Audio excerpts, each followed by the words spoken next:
Well, welcome to Outer Borough Broads Uncensored. Thank you for joining me today. I am Kristen Olivieri, your Outer Borough Broad.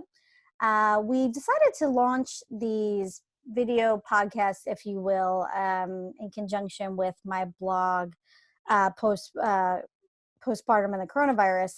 It's just been a nice outlet for me to really connect with my fellow moms out there, with my friends, my family, to get updates on what we're doing here, but also as sort of a cathartic measure. Being a writer all these years, the reason I write is to let go. And I think that's been really helpful for me. And I know a lot of moms need an outlet, and this one is mine. So today I have joining me my very dear friend, Stephanie Mazzaro Carrington. Hi, Steffi. Hello. Now, Steph and I have been friends since we were 14. We became besties at play practice, and it's, been a fun ride ever since. We're both in each other's weddings. Her daughter was my flower girl. Stephanie became a mama way before me, and she's sort of been a role model for me, and I ask her way too many questions about being a mom.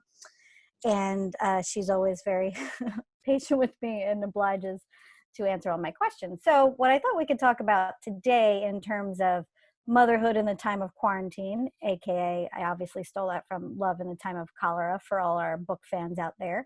Did we read that in high school? No, not at our No. school.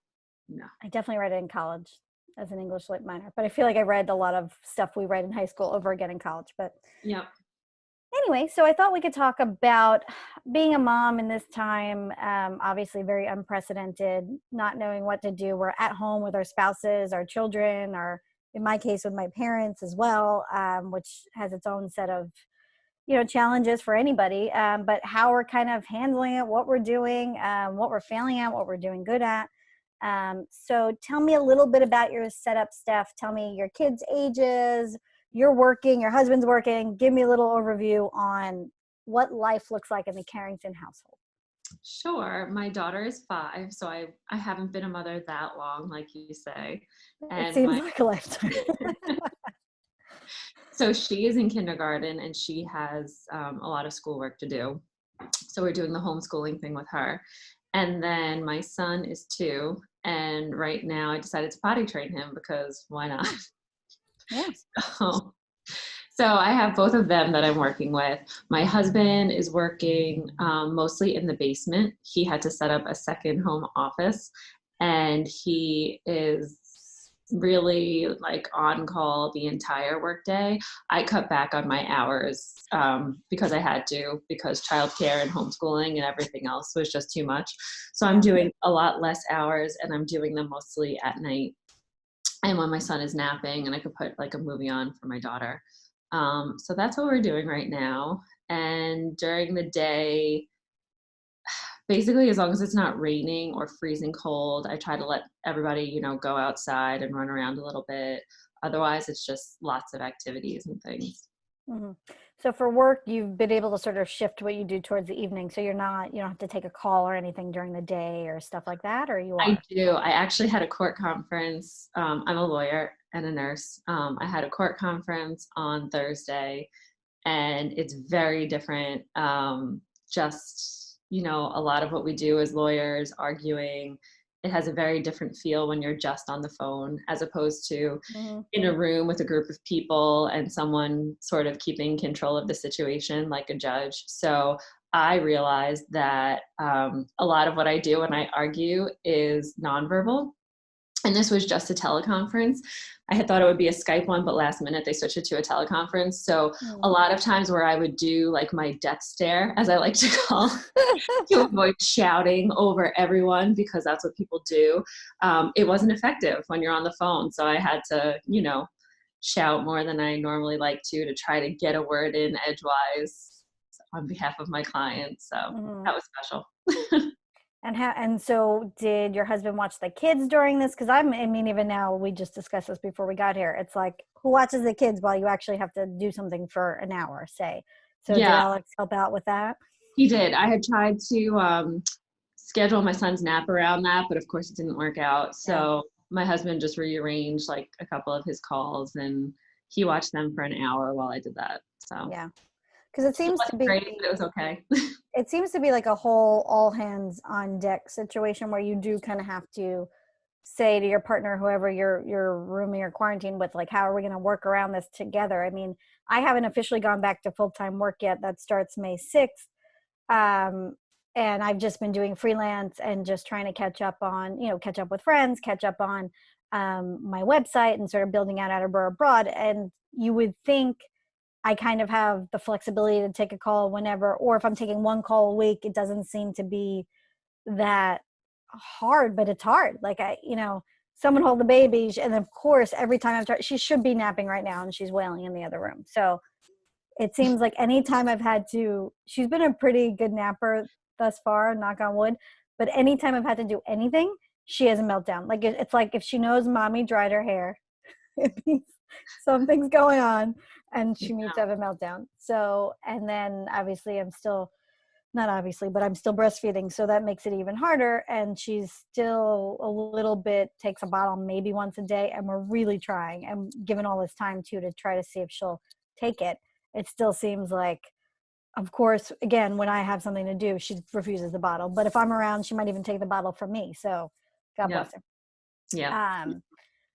Yeah. So I think the working thing has been really interesting, and I'll see what it's like more on May 6th, because we do a lot of conference calls in my job. So I'm always, I mean, not every day, but when you do them, it's sort of all hands on deck. And I think they're doing, from what I've heard from colleagues, they're doing video chat. So that means I will have to put something on from the waist up, which seems Yeah, I think that's the difficult. case with a lot of people. And I know, like with my husband, all of his are video chats, and he has to put his video camera on during the day. And they do check like every so often who's doing what. Oof. I know that every day he gets up, puts on work clothes, the whole deal as if he was going into the office. And he says that that helps him. I don't really have that many conference calls. And like I said, I'm trying to do the majority of actual substantive work at night, because whenever I try to do it during the day, like you said, there are always interruptions. And the kind of work that I have to do, I have to sit and focus on something often for an hour at a time. Otherwise, you keep going back to get everything you need to do that one task. And by the time you do that 5 times, it's just a waste of time. So unless I can do like 1 or 2 solid hours at a time, it's just not worth it for me. So Yeah. good luck. Yeah, and I'm sure everybody else is dealing with this, even if they don't have kids. It's anything else, it's difficult. But add a screaming child into the mix, it seems just, well, for me, it's all still so new that it feels so overwhelming. But so I guess my next question for you is, what are you doing to stay sane? Is there anything that you found? And the reason why I asked this, and I thought this was really interesting, I read an article about a family in Hong Kong. They were expats from the US living there, and they've been quarantined now. I think it's 3 full months. And they said the first month, and she had 2 kids around, a little bit older than yours. And she said, the first month we did our thing, we were working this and that. And she said by the second full month, they were just like, we just did whatever made us happy to keep us normal. So if that meant having a glass of wine at 11 a.m. or reading a book in the bathtub, they just did it, because at the end of the day, it was just sort of to feel good. So what have you been doing to feel normal? Right now we're still at the 1 month point, and I feel like I've been trying to keep a schedule and routine as much as possible, especially with a 5-year-old and a 2-year-old. Toddlers seem to really do much better with routine. Sure. So we're still doing things like in the morning, they say their morning prayer and the Pledge of Aw. Allegiance, just like they do at Oh, school, so sweet. because that's what my daughter's teacher told them to do every day. So we're doing it. And then we do, there's homework time, and we take lots of breaks. And I always try to, get them dressed sort of in the morning at some point, so they're not still in their PJs at lunchtime, kind of thing. And I feel like the more, our lifestyle, we're out and about a lot. I think a Mm, lot of that is just my personality. If I have a day off, even if I'm working full time, we're going out and we're doing something. mhm. So that's been a big challenge for me personally. And I think that I sort of made my children that way also. So They love um, activities, those two. I know I drag them around a lot of places. So I feel like, even though we're not necessarily getting in the car, I mean, sometimes we do get in the car. If I need to pick up something from the CVS drive-through pharmacy, we'll like make a thing of it and put the radio on and act like we're going out kind of thing. Those little things help. I have been trying to get everybody outside every day. So we Hmm. usually do a walk. Um, if we can't, then try to make up for it with there are a couple of classes that like my daughter's dancing school does Zoom meetings for a little half-hour ballet class, and it's not the Aw. same, but it's a little something for normalcy. We do something called Zumbini, which is like Zumba but for little kids. We have that weekly, so definitely trying to keep routine, trying to keep active, and really just trying to do as much as we can and make things fun. We do a lot of crafts and baking. No, It I know just, you guys love to do that anyway. So it's yeah, fun to like try new things and get yeah. creative. So that's pretty much been it for us. And do you think, I'd be curious what questions your oldest Mariella is asking you? Like, do they have does she have a real idea of what's happening? Yes, I think so. So she misses school a lot, and that's her biggest thing that's upsetting her now. And she says that she misses her friends and everything, but Yeah. she does talk about the virus a lot. She calls it, and she'll say, we can't do this because of the virus. And if you say like anything bad happened, she'll be like, is that because of the virus? So it's definitely on her mind. We don't Yeah. watch the news together. And Smart. try to, keep conversation light and things, but she knows about it. And there have been like a lot of things at school. She's not going to have her kindergarten graduation, and a lot of her friends have been having birthdays. So the thing that they've all been doing are these drive-by things where whoever's birthday it is, one of the class moms will organize a time and give us the address, and everybody will show up and honk their horns really loudly and like drive by 2 times, and everybody does their happy birthday signs out the window. So she definitely, I feel like the past 2 weeks, she hasn't had schoolwork because it's been their spring Easter break. Right. So that's been a little bit harder. But she definitely, likes learning things and still having a little bit of schoolwork. And she's doing a lot of FaceTime with her friends. Hmm. Oh, that's cute. Yeah, little messenger things. So, but like it's funny because you hear them talk and it's like 5-year-old girls, and they either will put the video on and just start coloring together and not talking, or they'll talk about absolute nonsense. But then every now and then I'll be like cooking and they'll say, well, no, because of the virus, and you're just like, what do they even think about all of this? But I know, because I think well, I was thinking even before this call, right? I have a newborn, or I guess she's an infant now at 4 months almost. And you have a toddler and a 5-year-old. So, like at each different stage, like the thing that I feel bad about now, and us, we're like you and Alex, we want to go out. We were going to be active parents. We had trips booked. We were about to get our passport.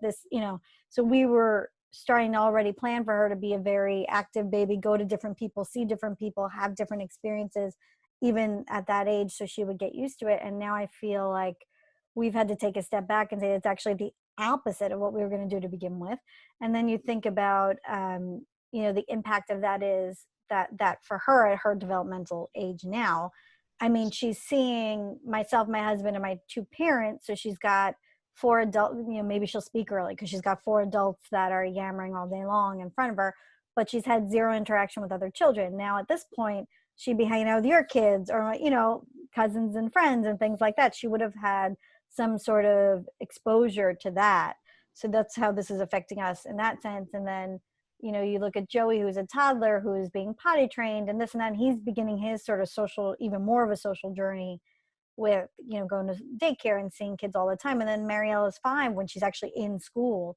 uh And so it's interesting to see how these children, their lives will be impacted by this. I guess we won't know till obviously it's over, but I think about that a lot, and I feel sad that she's only met her paternal grandparents once.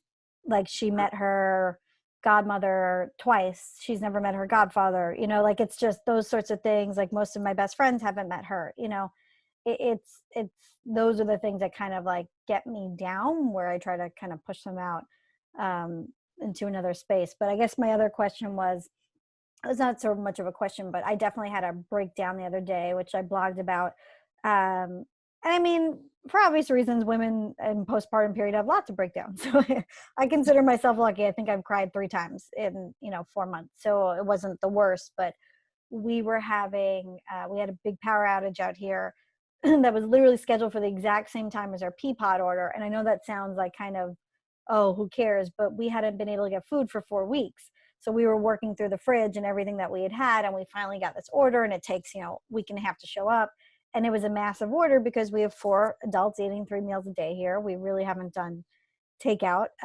We did it twice, but I really kind of still not sure how I feel about it. So, and they literally showed up, and we're wiping our groceries down for every little thing outside, like with no power, knowing that it was almost 7 o'clock and the sun was going to go down. And my daughter was wailing, and we missed a nap, and then she didn't sleep at all. And it was this like chain of events that really kind of sent me into a tizzy the next day, which it is what it is. I just felt like everything, not that I was failing as a mother, that wasn't my feeling. I just felt overwhelmed. Like it had reached the boiling point, and I just felt like, wow, I can't believe we're even here right now. Like being postpartum is hard enough. And then I just thought about what makes me sane. And a lot of it is talking to my friends. And, and Dawn, my business partner, who launched OBB with me, had suggested doing these videos. And this makes me feel human. It's something that also makes me feel sane, because it's something that I love to do. It's my passion. I'm trying to launch this business. And hopefully this will be my full-time job one day. And then the other couple of things that make me feel sane, which might stress somebody else out, is cooking. And I know that you love baking as well and cooking. And I feel like my whole thing now is trying new things that aren't intense. So like not something like I'm going to cook something that's not going to take a whole lot of time. So my project for today, as an example, is pickling red onions. Like, don't really do that. I love pickled red onions, but so that's an example of that. So what have you been doing personally outside of the kids? Like maybe something you're doing with your husband, that is it just drinking lots of wine, or what is it that's making you feel like a human? So I'm trying not to drink wine during the week now. I have to put the stop to it, which I started this week. And now I did have wine last night because Friday is counting for the weekend now. I decided Friday, Saturday, and Sunday. I feel like because of the anxiety and the initial kind of panic and huge adjustment of going from working to, being in your house all day, I did need a little something. Yeah. It was nice to just, almost as a marker of like, okay, we're sitting down at 6 o'clock to eat. I can exhale now and have a glass of wine, because homeschooling is so difficult. I am not a teacher, and I only have a kindergartner, and I can't imagine how much harder it is when your children are learning more difficult subject matter. It's just so much. And, they get all their subjects every day. I'm glad she's learning. I try to get Joseph involved because he, with the 2 of them, like it's really hard having him bothering me basically while I'm trying to work with her. So I'm trying to make him think he's doing homework too. I think one of the things that I'm trying to do to cope is exercise more frequently, because really just, physically it's so stagnant. When you think about, my office is in Brooklyn. I park my car near the bus, but walk to catch the bus. Then when I get into the city, I run all the way to the Fulton Street subway station. You're going like up and down stairs in that huge transit hub. You're getting on the subway, you get off the subway, you go up like 5 more flights of stairs. You're in Brooklyn, you walk another like half a mile to the office. And even though those are all just little bursts of, not even exercise, it all adds up. And then you're just sitting and there's nowhere to go. And, even we have this lap around our block. It's like 2 streets is about a mile it adds up to. And one side of it is all forested, which is really nice. So, saying like, oh, we're going to go do our mile walk, it's nothing compared to all of the walking you do when you work in an office building and you're going to people's offices, and then you're asking other people questions, and then you go out to get lunch, and just all of the little things you do to move all day. It's reduced drastically. So I'm trying to move because I do feel like my shoulders, my neck, all of my texting and holding phones and doing the laptop and getting homework and stuff all day, it definitely has a physical toll on me. So I try to do I've always done this thing called bar 3 for years now. And it definitely helps with my alignment, but it helps much more so with my breathing and calming myself down kind of thing. So it's really difficult. I know it sounds ridiculous. It's really challenging to find 30 minutes where I could do that without like Joseph taking my weights or Mariella like throwing me an exercise ball or like me sitting on them accidentally. They're really like constantly on top of me. So, you're either like trying to wake up early or do it late at night when you're about to pass out after working. But definitely exercising a little bit more and going outside for walks. I know I've said it like 5 times already, No, but it's the key. there's just something about breathing the fresh air, even with my bad allergies and taking all my allergy medications right now. I feel like I need to go outside, and that helps me cope along with like the actual physical activity. Those Yeah. are my things.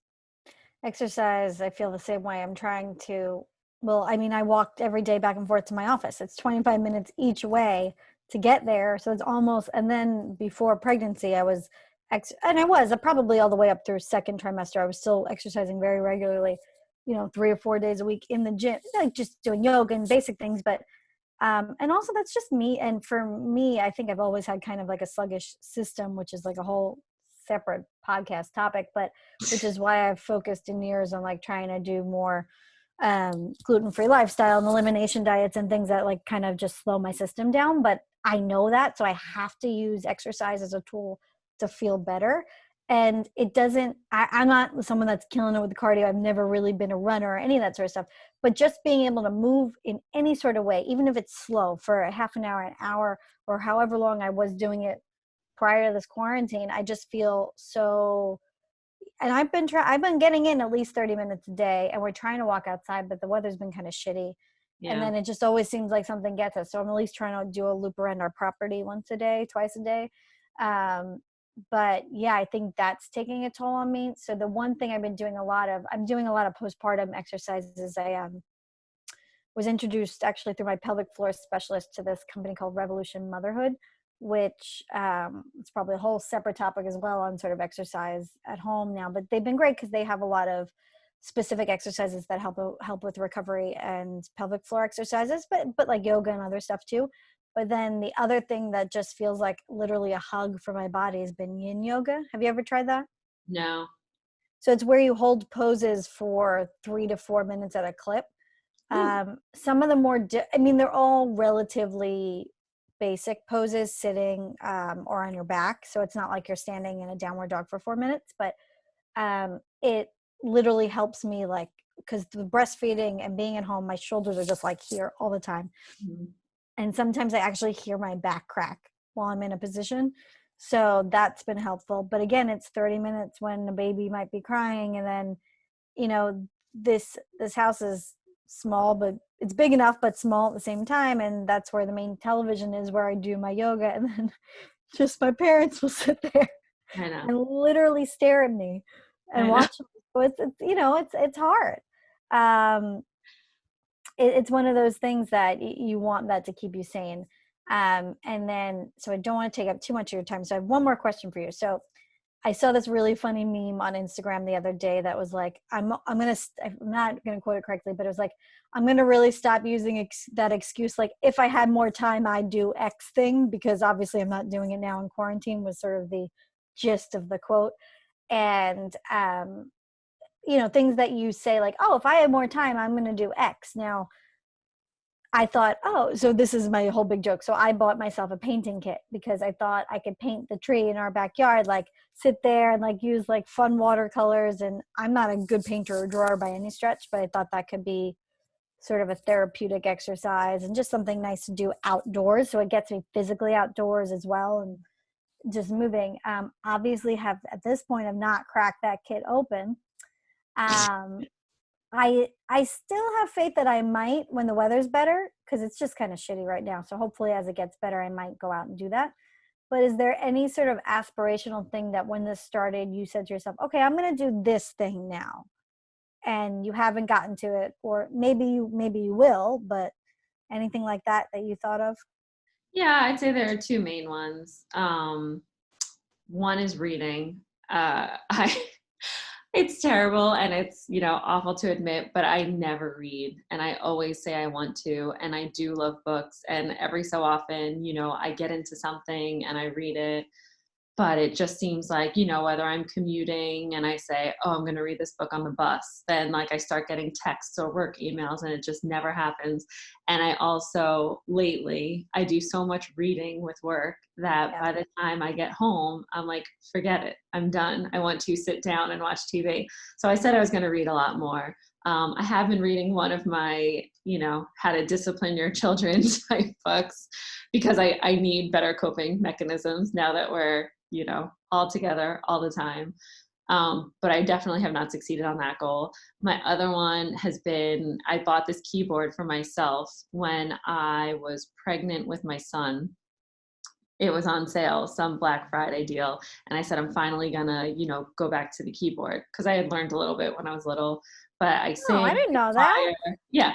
I do my choir. I love it so much. I miss it so much now, but I always say, oh, it'll be that much easier if I can just like get down the basics a little bit more on the keyboard, or if I could, learn a couple songs just for singing because I enjoy that so much.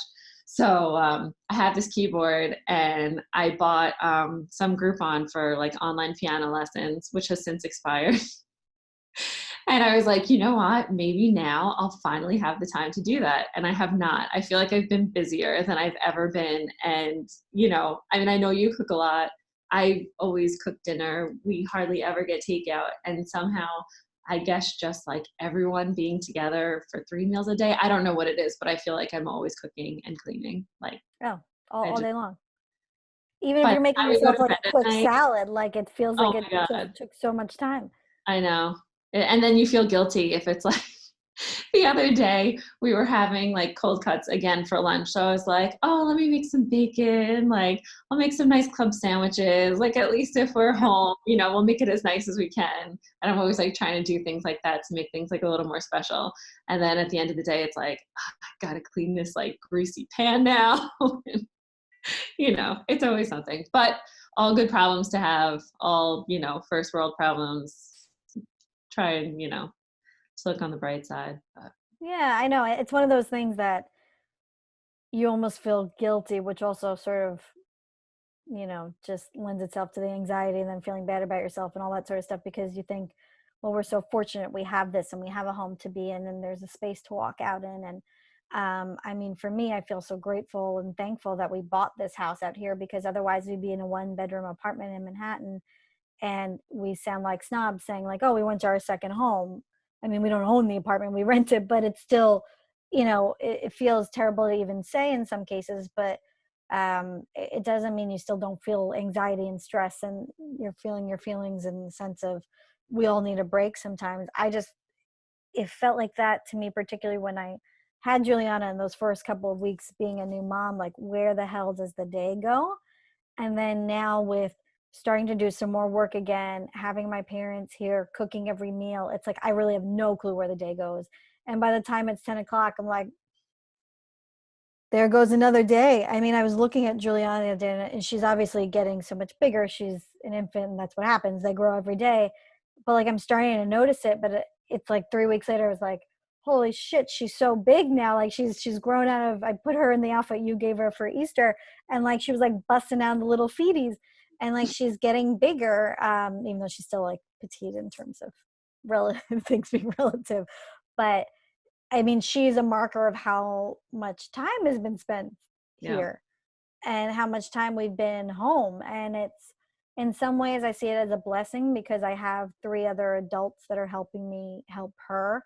And she's getting all this amazing time with her maternal grandparents that she just wouldn't have gotten otherwise. It is. And even with her dad would have been in an office at least 3-4 days a week and not being at home as much as he is. But it doesn't stop us from having all these other issues. But I Yeah. think and it's one of the reasons why I thank you for joining me today, because I think it's nice to talk about it. It's nice to do things with friends. It's okay to vent. And I think a lot of I've never been like this because I've been somebody who's always worn my heart on my sleeve, but I think a lot of people think, don't say I don't feel well. Don't say it's a little stressful. Don't say I'm a little angry at my kids right now. But those are all just so normal things that if we all just said it more often, there wouldn't be such a stigma with it. So, well, Yeah, definitely. It is tough though because, I definitely have like issues with guilt right now. I'd say that's like my number one thing. I have a lot of nursing friends, they're all working.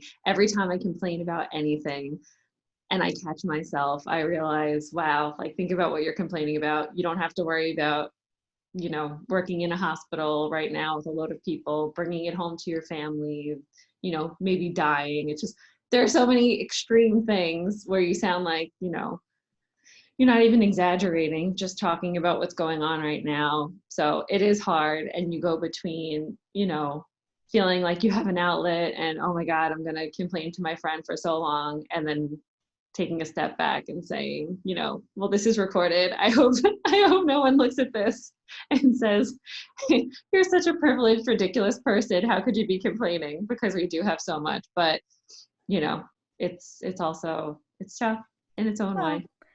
yeah. And I mean, I think about us talking about it is okay. It normalizes what we're doing, but we're also saying like we know we're not on the front lines. It's really tough. Like all of us have I have a bunch of friends, so many friends that are actually still working. They're all in like essential jobs, and Mm-hmm. I still go to the fact that us staying home helps them, and if this is our way of coping is staying home, I think that's okay. So it's and probably note to any of our friends that are watching this that are essential workers, thank you for all of your help, and we pray for you every day.